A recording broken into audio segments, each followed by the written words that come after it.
We're going to be here at Boxing Man's Ireland and happy to be here with Keeler and Luke Keeler after a long way to come back to the ring. Luke's 4th round stoppage win in the 4 rounder. A little small statement, obviously someone who in Krupa that hasn't really been stopped really ever before. So how did you feel coming back? It just, it's a long time, for 4 years nearly, and but you know what, I felt good. It took me time. Like he didn't land, he didn't catch me around, and that was the plan, was to try get him out in the 4th, and I was starting to up the gear. So yeah, no, it's exactly what I needed. I think I wanted the 6th round. I'm sparring 8 rounds, but a bit of a slow starter. But it was good that I got him out in the 4th. Long time since I got a stoppage. I used to be a bit gun ho, like and go for the kill, but when I got stopped by Tom Dorn that time, I kind of I don't know whether I got gun shy, but I kind of held back a bit in me boxing, and then I just started to step it back up again in terms of going for the kill, because I did have stoppages at the start of my career, and I heard people in sparring, but I think I might have been a bit gun shy in my last few fights since that Dorn fight, and I plan on just doing that going forward, Please God. I remember you saying that before years ago, because you said before you were a P, ever since that fight, you created that habit because you always felt like you didn't have the engine in you to finish people off, and Pete used to kind of reiterate, you were training with me now, you'll be able to finish people off. That was part of the reason, yeah, and another part was when I engaged with your man Dorn, I got caught, that kind of way, so it does have an effect on you maybe. So it took 4 years to get that out of my system, but I am going to go for the kill now more often, please God. So returning back to the ring, I know you said you've been like in and out and dipping your feet in and out here and there, but in terms of actually training for a fight in camp, how has it been on the body like? To be honest, it was just tough at the start, you know what I mean, and this was the test. I know he was only a journeyman, but it was to see how I felt. Like, sparring is one thing, but actually getting out and going through a camp, and like, I lost 12 kilos since I started back, say 5 months ago properly. So like, you do have niggles in the body, and now it's starting to come good. I'm actually listening to my body. I used to train hard and have niggles, and then my body had failed, but now I'm going to be a bit more clever and just train, and I feel good like doing that, so look, I didn't have like a 4 years off. I know 10-year career, but I didn't have a hard career, and I didn't have a hard amateur career, so hopefully I'll finish on a good note. Like. When you were having your run up to the Andre fight, obviously you fought Conrad twice, and you were having really good performances. And at the time, it wasn't just about. It didn't seem like it was just about fighting for the world title. It was about your progression, because you were always talking about how much you were enjoying it and progressing and all that kind of time. And obviously after the Andrade fight and COVID happened, did you just kind of lose that kind of go because you were always talking about how excited you were about how much you were improving? Is that kind of come back now? Like?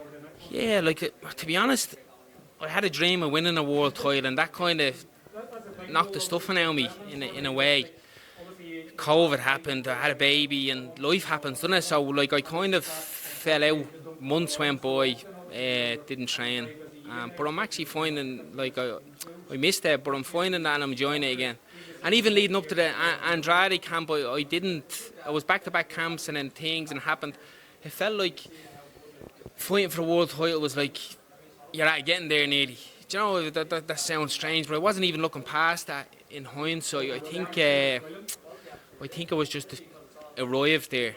That kind of way, like nearly just at the end, like hard camps, arrived there, and I didn't have the final push, like, but I plan on coming back now and being fresher. Like, it was a couple of hard camps back to back, and I'm going to listen to my body now and come back fresher, that's the plan. Like, actually not have the niggles and the back trouble. And my last spar for that Andrade fight, my back gave way.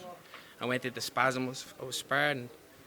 Eddie Donovan came up and I couldn't even do 4 rounds. Like, so yeah, I have niggles. I know all fighters have niggles, but I'm going to listen to the body now and actually come in fresh for fights, like, and go, As you say, look, you're back to have a big fight, I imagine, and that's ultimately what you want to do. You don't want to hang around and keep building fights all the time. Like, a bit like what Decker was saying, like, young lads are calling you out over the last couple of years. It's kind of like it doesn't really get you going, and someone that's in the same period of the career as you, someone like a Jay Quigley or whoever it is, like you've mentioned many names before. You remember you mentioned to me you're off at the IBO with Sergio Martinez. That'd be kind of the fight that you're looking to get. Would that be? Yeah, like I don't have long left. I wanted to just have no regrets and go out on a high again and maybe get a belt, an IBO belt,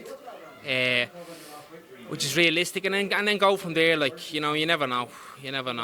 Like I'm still Cinderella man now. I might have a couple more, a couple of good ones, please God. But look, until you're actually in there and do it, I went back full time working. I'm busy with my own work, so I'm taking a step back now after this and training full time, and I will have no regrets. So at least I gave it a go, like quite a way, and hopefully I can get a big Irish fight or an IBO title, and that'll do me. I'm happy with that. Is there an end goal after that particular fight, whether it's 12 months, 18 months? Is there any cut-off point where you're like, right, I'm going to walk away? That's it. One more good fight, like one more something to actually feel accomplished. Like I know I had a couple of belts, wins and all, but I still feel like I have something to give. So just go out on a high. There's lots of shows planned next year, and we never had that in Dublin. Like it was amazing getting that from the crowd in my hometown, and everyone turning up. Like even I know Belfast was great, but Dublin is just different, isn't it? Like it's special fucking having everyone there. So and thanks to everyone that's coming, and they'll all jump on board again, please God, and we get a couple of big fights. Hopefully a 3 arena fight or something like that. Yeah, like it'd be sign off, it'd be special. I had one in there, I had a stoppage, and yeah, there's no reason why it can't happen. Like it's something that can be done, I think. Realistic goals, like, and it's the reason why I'm back to get the likes of that 3 arena, and then throw me hat at retire.